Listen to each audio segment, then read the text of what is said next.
ప్రముఖ choreographer Johnny master పై లైంగిక వేధింపుల కేసు నమోదైంది. గత కొంతకాలంగా తనపై జానీ మాస్టర్ లైంగిక దాడి చేస్తున్నారంటూ మహిళా కొరియోగ్రాఫర్ పోలీసులను ఆశ్రయించింది. అవుట్డోర్ షూటింగ్స్లలో తనపై అత్యాచారం చేశారంటూ రాయదుర్గం పోలీస్ స్టేషన్లో ఫిర్యాదు చేయడం కలకలంగా మారింది. దీనిపై 0 ఎఫ్ఐఆర్ నమోదు చేసిన రాయదుర్గం పోలీసులు నాసింగ్ పోలీస్ స్టేషన్కు ట్రాన్స్ఫర్ చేశారు.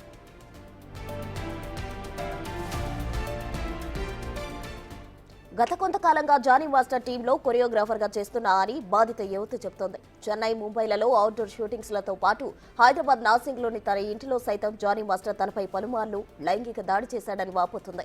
ఈ క్రమంలోనే జానీ మాస్టర్ పై 3 సెక్షన్ల కింద పోలీసులు కేసు నమోదు చేశారు.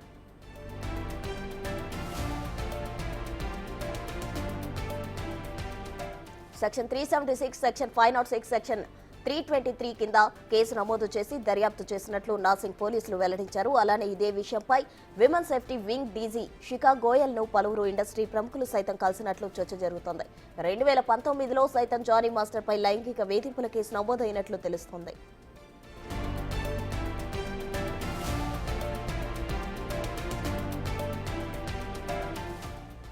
గతంలోనూ జానీ మాస్టర్ పై ఇలాంటి ఆరోపణలు వచ్చాయి. మహిళపై దాడి కేసులో 2019లో మేడ్చల్లోని స్థానిక కోర్టు జానీ మాస్టర్ కు 6 నెలల జైలు శిక్ష సైతం విధించింది.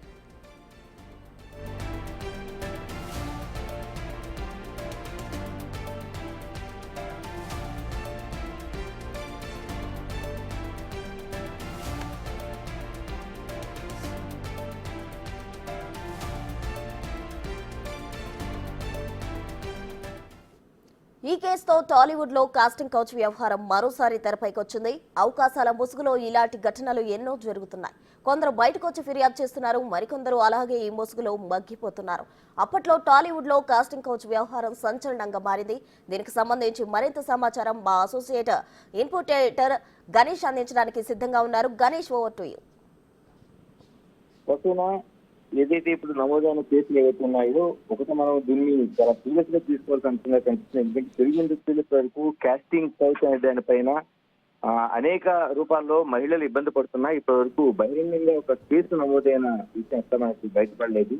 ఎందుకంటే సినిమా పెద్దలు కావచ్చు, మిగతా వాళ్ళు కావచ్చు, దీనిపైన అనేక విచారణ జరిపారు, నివేదికలు సమర్పించారు, కానీ ఎక్కడ కేసులు బయటపడిన దాఖలాలు లేవు. ఇప్పుడు ఏదైతే కొరియోగ్రాఫర్ అసోసియేషన్ కి ప్రెసిడెంట్ గా ఉన్న జానీ మాస్టర్, మరోవైపు గడిచిన ఎన్నికల్లో జనసేన పార్టీకి స్టార్ క్యాంపెయినర్ గా పనిచేసిన జానీ మాస్టర్ గత కొన్నేళ్లుగా తన పైన అఘాయిత్యానికి పాల్పడుతున్నారు, అత్యాచారం చేస్తున్నారు. అటు అవుట్డోర్ లో కావచ్చు, అయితే తన నివాసంలో కావచ్చు అని. ఎందుకంటే అవి ఎక్కడి నుంచో వచ్చిన ఒక సింగిల్ లేడీ ఆమెని కొరియోగ్రాఫర్ అవకాశాల పేరుతో ఆయన ఈ విధంగా రెడ్డింపులకు పాల్పడడం పట్ల అత్యాచారం చేశాడని ఇప్పుడు తాను బయటకు వెళ్లి సొంతంగా పుస్తకాలను అనుకుంటున్న అవకాశాలను దెబ్బతీయడంతో పాటు తనని పదే అత్యాచారాలను పాల్పడుతున్నాడంటూ ఆమె ఇప్పటికే సినీ పెద్దలని సంప్రదించింది. ఇందులో సెక్షువల్ హెరాస్మెంట్ వింగ్ ఉంది సినీ పెద్దలకు సంబంధించి.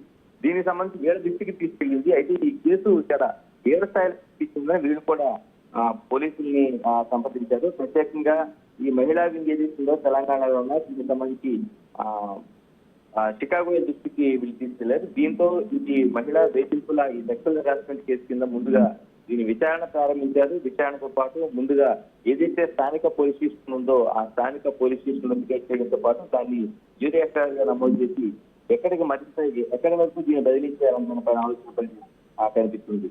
అయితే ఇప్పటికే సినీ ఇండస్ట్రీలోన ఈ కాస్టింగ్ కౌచ్ అనేది ఆశ్చర్యాన్ని కొనసాగుతుంది. ఎవరు కూడా బయటకు ఫిర్యాదు చేయలేకపోతున్నారు. ఫిర్యాదు చేసినా తమ భవిష్యత్తు ఏమవుతుంది అనేది భయాందోళన ఉన్నారు. కాబట్టి ఇప్పటివరకు ఎప్పుడు బయటికి రాలేదు. వచ్చిన చిన్న ఘటనలాగా ఒక నిరసనలాగా వెళ్ళిపోయింది. ఇప్పుడు కేసు రూపంలో వచ్చిన దీన్ని ఏ విధంగా సినిమా పెద్దలు దీన్ని తీసుకుంటారనేది చూడాల్సిన అవసరం ఉంది.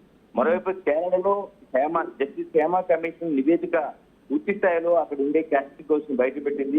దేశంలో అనేక సినిమా ఇండస్ట్రీలో జరుగుతుందనేది ఒక బహిర్గతమైంది. కానీ తెలుగు సినిమా ఇండస్ట్రీకి సంబంధించి ఏమాత్రం నోరు మెదపలేదు. దానికి సంబంధించిన ఎటువంటివి కూడా వ్యాఖ్యలు చేయలేదు. కానీ హీరోయిన్ సమంత దీనిపైన ఒక కమిటీ ఉంది. ఆ కమిటీ గతంలో నివేదిక ఇచ్చింది. ఆ నివేదికను బయట పెట్టాలంటూ హీరోయిన్ సమంత ఏదైతే తన ట్వీట్ చేసిందో దీంతో సినిమా ఇండస్ట్రీలో పెద్ద ఎత్తున ఒక దుమారం లేనిది. దీనిపైన 2-3 సార్లు దీనిపైన విచారణ చేస్తాము, లేకపోతే దీనిపైన ఒక మీటింగ్ వేసుకుంటామని సినిమా పెద్దలు, సినిమా ఇండస్ట్రీకి సంబంధించిన వాళ్ళు ప్రకటించిన తెలుగు సినిమాకి సంబంధించి ఇప్పటి వరకు ఎటువంటిది జరగలేదు. కానీ ఇందులో ప్రత్యేకంగా సెక్షువల్ హెరాస్మెంట్ కి ఒక వింగ్ ఉంది. మరోవైపు దీన్ని పూర్తిగా విచారించే అవకాశం ఉంది. దీన్ని పోలీసులకి ఇప్పుడు ఏదైతే జరిగిందో రూటు ఒకసారి విచారణ చేసిన తర్వాత ఏదైతే ఉందో మహిళా వింగ్ నుంచి పోలీసులకు సెక్షువల్ హెరాస్మెంట్ గా కేసులు నమోదు చేసే అవకాశం అయితే ఖచ్చితంగా ఉంది. కానీ ఇది మనం బహిరంగమైన పెళ్లి కేసుగా మనం చూడాలి. ఎందుకంటే 376 రేప్ కేసు నమోదు చేయడంతో పాటు 506 మహిళలు గాయపడటం, మరోవైపు మిగతా సెక్షన్ 320 పక్షాలు గుర్తింపు సంబంధించిన క్రిమినల్ సంబంధించిన సమాధానం ఇప్పటికే జానీ మాస్టర్ని ఒక విడత సినిమా ఇండస్ట్రీ పెద్దలు తెలిసించినట్లుగా నాకు స్పష్టంగా తెలుస్తుంది. దీంతో విచారించి ఆయన ఎందుకు జరిగింది, ఎలా జరిగిందో విచారించారు. కానీ దీన్ని ఆయన ఏదో లివింగ్ సింపుల్ గా తీసుకోవడేసినట్టు, తన బ్లాక్ మెయిల్ చేసినట్టు సినిమా పెద్దలతో మాట్లాడడంతో ఈ కేసుని సీరియస్ గా తీసుకున్న సినిమా పెద్దలు తీసుకెళ్లారు. ఆమె ఏ విధంగా అయితే గైడ్ చేసి ఆ విధంగా ముందుగా పోలీస్ కేసు నమోదు తర్వాత దీన్ని విచారించడానికి అవకాశం చెప్తున్నారు. అయితే దీనిపై కేసు నమోదైంది, బహిర్గతమైంది కాబట్టి దీన్ని ఏ విధంగా తీసుకుంటారు. మరోవైపు ఇప్పటికే జానీ మాస్టర్ పిలిపించారు కాబట్టి ఈ సినిమా స్పెషల్ హెరాస్మెంట్ వింగ్ అనేది ఏ విధంగా నడుస్తుందని చూడాల్సిన అవసరం ఉంది. దీనికి జానికి యాంకర్ మరో సినిమా యాంకర్ మరో అంటే సినిమా క్యారెక్టర్ ఉన్న ఝాన్సీ ఎవరుతున్నారో ఈ వింగ్కి కీలకంగా వ్యవహరించాలి. ఆయనకి ఏ విధంగా దీన్ని విచారిస్తారా, మన జానీ మాస్టర్ మరోసారి పిలుస్తారని చూడాలి. ఎందుకంటే గత శనివారం దీనిపైన ఒక సమావేశం జరిగినట్లుగా మనకు స్పష్టంగా తెలుస్తుంది. ఇప్పుడు కేసు నమోదు అనేది బహిర్గతం కావడంతో ఏ విధంగా బయటకు తీసుకెళ్తారని చూడాలి. మరోవైపు ఈ పార్టీకి సంబంధించిన వ్యవహారంగా కూడా ఇప్పుడు మనకి లింకు చెప్పగా చెప్పాలి. ఎందుకంటే గతంలోన జరిగిన ఎన్నికల్లో పిఠాపురం ఎన్నికల్లో పవన్ కళ్యాణ్ పోటీ చేస్తున్న సమయంలో జానీ మాస్టర్లు దీనికి ఒక స్టార్ క్యాంపెయినర్ గా పనిచేశారు. జనసేన పార్టీలో కీలకంగా ఉన్నట్టు అనేక చోట్ల నేను తెలుసుకుంటే మనకు స్పష్టంగా కనిపిస్తుంది. దీంతో ఒక కీలక వ్యక్తి అంటే డాన్స్ మాస్టర్ గా అసోసియేషన్ కి అధ్యక్షుడిగా ఉన్నాడు. ఇలాంటి పరిస్థితుల మధ్య ఇతర పైన ఏ విధంగా చర్యలు తీసుకుంటారు అంటే ఇప్పటికే క్యాస్టింగ్ కౌచ్ పైన ఒక కీలక స్థానంలో ఉండే వ్యక్తులు బయటికి రాకుండా ఏ విధంగా చేస్తున్నారనేది మనకి ఈ ఘటన ద్వారా స్పష్టం అవుతుంది. ఎందుకంటే అనేక సంవత్సరాలుగా ఈ అమ్మాయి సెక్సువల్ హెరాస్మెంట్ కు గురవుతుంది. దీని నుంచి తప్పించుకోవడం కోసం బయటపడలేని పరిస్థితులు కనిపిస్తున్నాయి. ఎందుకంటే బెదిరింపులు, ఆమెకు ఉపాధి లేకుండా చేయడంతో తిరిగి అతని సెంటర్కి చేరాలనే ఈ బెదిరింపులు అనేవి జరుగుతున్నట్లుగా ఈ బాధితులు ఇచ్చిన ఫిర్యాదు స్పష్టంగా పేర్కొంది. ఏదేమైనా జానీ మాస్టర్ పైన వచ్చిన ఈ కేసును సినిమా ఇండస్ట్రీ ఏ విధంగా ట్యాకిల్ చేస్తుంది, మరోవైపు పోలీస్ కేసు కొనసాగుతూనే పోలీస్ కేసు నమోదైంది కాబట్టి సినిమా ఇండస్ట్రీలోనే ఏ విధంగా దీన్ని తీసుకుంటారు, సెక్సువల్ హెరాస్మెంట్తో పాటు సినిమా ఇండస్ట్రీ పెద్దలు అంటే ఫిల్మ్ ఛాంబర్ తో పాటు మిగతా వాళ్ళు ఏ విధంగా దీన్ని యాక్షన్ తీసుకుంటారు అంటే దీన్ని సాస్తారం చేస్తారా, లేదా మిగతా క్యాస్టింగ్ కౌచ్ కేసులు లాగా దీన్ని తొక్కు పెడతారా, లేకపోతే దీనిపైన డెన్సిటీ లేదంటూ దీన్ని పక్క పెట్టేస్తారా, ఇంత పెద్ద కేసుని అమ్మాయికి న్యాయం జరిగేలా ఏ విధంగా యాక్ట్ చేస్తారనేది అంతా ఎదురు చూస్తున్న విషయంగా మనకు అనిపిస్తుంది. Right Ganesh, thank you.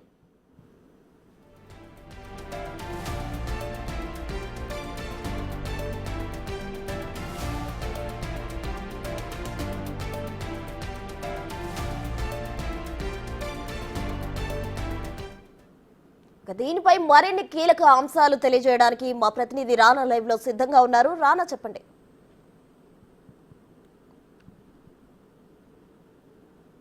ఇప్పుడు జానీ మాస్టర్ అయితే హైదరాబాద్లోనే ఉన్నట్టుగా మనకు సమాచారం అవుతుంది. మామూలుగా అయితే ఆయన ముంబైలో నిన్నటి వరకు కూడా ఉన్నాడు. అయితే ఈ కేసు నమోదైనటువంటి నేపథ్యంలో అతను హైదరాబాద్కు వచ్చినట్టుగా మనకు సమాచారం ఉంది. అయితే అతని ఫోన్లు రెండు కూడా ఇప్పుడు పనిచేయటం లేదు, అతని కుటుంబ సభ్యుల యొక్క ఫోన్లు కూడా పనిచేయట్లేదు. ఎప్పుడైతే బిగ్ టీవీ జానీ మాస్టర్ సంబంధించినటువంటి ఎవరైతే మేనేజర్ ఉన్నారో సత్యాన్ని కూడా సంప్రదించడం జరిగింది. ఈ కేసుకు సంబంధించినటువంటి విషయాలు కూడా అడగడం జరిగింది. అయితే గత 1.5 year నుంచి కూడా ఎవరైతే ఇప్పుడు జానీ మాస్టర్ పైన ఫిర్యాదు చేసినటువంటి మహిళ ఎవరైతున్నారో ఆ మహిళ జానీ మాస్టర్తో ఎటువంటి క్లోజ్గా అయితే లేదు, వారిద్దరి మధ్య ఎటువంటి సంబంధాలు లేవు, ఫోన్లు కూడా వాళ్ళు మాట్లాడుకోవటం లేదు. గతంలో 4-5 ఏళ్లకు ముందు కూడా వాళ్ళిద్దరి మధ్య రిలేషన్షిప్ ఉంది, వాళ్ళిద్దరు కూడా పెళ్లి చేసుకోవాలనేసి కూడా అనుకున్నట్టుగా మనకు తెలుస్తుంది. దానితో పాటు ఇదే విషయం పైన జానీ మాస్టర్ భార్య ఎవరుతున్నారో ఆమె వద్ద కూడా ప్రస్తావించినట్టుగా తెలుస్తుంది. రెండో పెళ్లి చేసుకోవడానికి కూడా వాళ్ళు ఇద్దరు కూడా నిర్ణయించుకున్నారు. తర్వాత కొన్ని కారణాల వల్ల, వ్యక్తిగత కారణాల వల్ల, అంటే తను మళ్ళీ కొరియోగ్రాఫర్గా నేను కెరీర్ని చూసుకోవాలి, నేను ఇంట్లోనే ఉండలేను, హౌస్ వైఫ్గా నేను ఉండలేను, ఇతర అవకాశాల కోసం నేను ట్రై చేస్తాననేసి కూడా కండిషన్ పెట్టడంతో ఆ పంచాయతీ కాస్త ఒక ప్రముఖ డైరెక్టర్ దగ్గరికి వెళ్ళినట్టుగా మనకు సమాచారం అవుతుంది.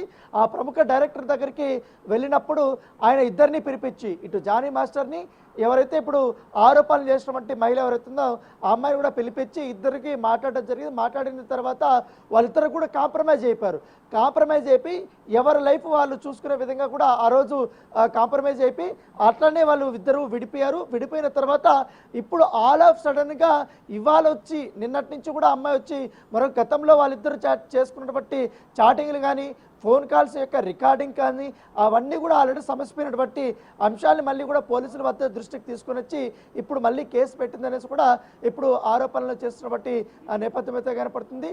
దానితో పాటు జానీ మాస్టర్కి సంబంధించిన విషయంలో ఇప్పుడు ఈ అమ్మాయికి చాలా క్లోజ్గానే వీళ్ళు ఉన్నారు. ఇద్దరు లివింగ్ రిలేషన్షిప్లో కూడా ఉన్నట్టుగా సమాచారం ఉంది. అప్పుడు వాళ్ళిద్దరి మధ్య సంబంధాలు చాలా మెరుగ్గా ఉన్నాయి. ఇద్దరు మ్యూచువల్ రిలేషన్షిప్లోనే ఉన్నారు. కానీ ఇప్పుడు ఆ మ్యూచువల్ రిలేషన్షిప్ చెడిపోయింది. ఇప్పుడు దీని వెనకాల ఎవరో ఉన్నారు, దీని వెనకాల ఒకరు ప్రోద్బలంతోనే దేనికోసం అమ్మాయి ఇలా చేస్తుందో తెలియదు. కానీ ఇప్పుడు కావాలనే ఇప్పుడు కేసు పెట్టిందనేసి కూడా వారు ఆరోపిస్తున్నటువంటి నేపథ్యం అయితే కనపడుతుంది. ఇదే అంశం పైన గతంలో కూడా టాలీవుడ్లో మీటు సమయంలో కానీ తర్వాత కాస్టింగ్ కోచ్ సమయంలో కూడా పెద్ద ఎత్తున కూడా ఆరోపణలు వచ్చాయి. కొంతమంది నటీనటులు మహిళల్ని వేధిస్తున్నారు. తర్వాత ఈ సెట్స్లో ముఖ్యంగా అవుట్డోర్ వెళ్తున్నప్పుడు కానీ లేకపోతే ఇండోర్ కానీ సెట్స్లో కానీ ఈ జూనియర్ డాన్సర్స్ కానీ జూనియర్ ఆర్టిస్టులు కానీ వీళ్ళకి బట్టలు మార్చుకోవడానికి కానీ వాష్రూమ్స్ కానీ లేని కనీస అవసరాలు కూడా అక్కడ లేవనేసి కూడా అప్పుడు ఫిర్యాదులు వచ్చాయి. వాటిపైన ఒక సబ్ కమిటీని కూడా ఇక్కడ ఏర్పాటు చేశారు. ఆ సబ్ కమిటీలో ముఖ్యంగా జయసుధా ఉన్నింది, తర్వాత ప్రియాంక దత్ ఉన్నింది, తర్వాత జీవిత రాజశేఖర్ ఉంది, ఇతర మహిళలు ఉన్నారు. సో వాళ్ళందరినీ కూడా అప్పట్లో లైంగిక ఆరోపణలు వచ్చినటువంటి ఆరోపణలు చేసినటువంటి మహిళలు ఎవరైతే ఉన్నారో వాళ్ళందరూ కూడా అప్పుడు వాళ్ళని కలిశారు. వారి యొక్క స్టేట్మెంట్ కూడా అప్పుడు ఈ కమిటీ అనేది కూడా రికార్డ్ చేసింది. అయితే అప్పటి నుంచి ఇప్పటి వరకు ఆ కమిటీ రిపోర్ట్ అనేది బహిర్గతం అయితే అవ్వలేదు. దీనిపైన కూడా గత 15 రోజులు 20 రోజుల ముందు కూడా నటి ఎవరైతే నటి హీరోయిన్ అయినటువంటి సమంత కూడా ఒక క్వశ్చన్ చేసింది. ఏమైతే కోలీవుడ్లో గత కొన్ని రోజుల నుంచి కూడా లైంగిక ఆరోపణలు వస్తున్నాయి. దాంతోపాటు ముఖ్యంగా కేరళ ఇండస్ట్రీలో అమ్మ అసోసియేషన్లో కూడా ఏకంగా నటి భావన అప్పుడు కేసు పెట్టింది. అప్పుడు హీరో దిలీప్ మీద ఆ కేసు పెద్ద ఎత్తున కూడా చర్చనీయాంశమైంది. తర్వాత దానిపైన ఇంటర్నల్ ఎంక్వైరీ జరిగాయి. అప్పట్లో అమ్మ అసోసియేషన్ ప్రెసిడెంట్గా ఉన్నటువంటి ఎవరైతే మోహన్ లాల్ ఎవరుతున్నారో మోహన్ లాల్ ఇదే కేసులో హీరోకి అనుకూలంగా పనిచేశాడు, లేకపోతే ఈ ఆరోపణలు పట్టించుకోవాలనే ఉద్దేశంతో అతను పైన ఆరోపణలు వచ్చేది. ఏకంగా అతను కూడా తన పదవికి కూడా రాజీనామా చేయాల్సి వచ్చింది. తర్వాత అమ్మ అసోసియేషన్లో జనరల్ సెక్రటరీగా ఉన్నటువంటి సిద్దికి పైన కూడా మరొక హీరోయిన్ లైంగిక ఆరోపణలు చేసింది. అతను కూడా ఇప్పుడు రాజీనామా చేశారు. ఏకంగా వరుస పెట్టి ఇట్లా పలువురు పైన ఏకంగా లైంగిక ఆరోపణలు వస్తున్న నేపథ్యంలో జస్టిస్ హేమా కమిటీని కూడా అక్కడ నియమించారు. నియమించిన తర్వాత అనేక ఫిర్యాదులు వచ్చాయి. ఎంక్వైరీ చేసిన తర్వాత కొంతమందికి శిక్ష వేయాలంటూ కూడా ఒక రిపోర్ట్ అయితే బహిర్గతం చేసినట్టు నేపథ్యం కనపడుతుంది.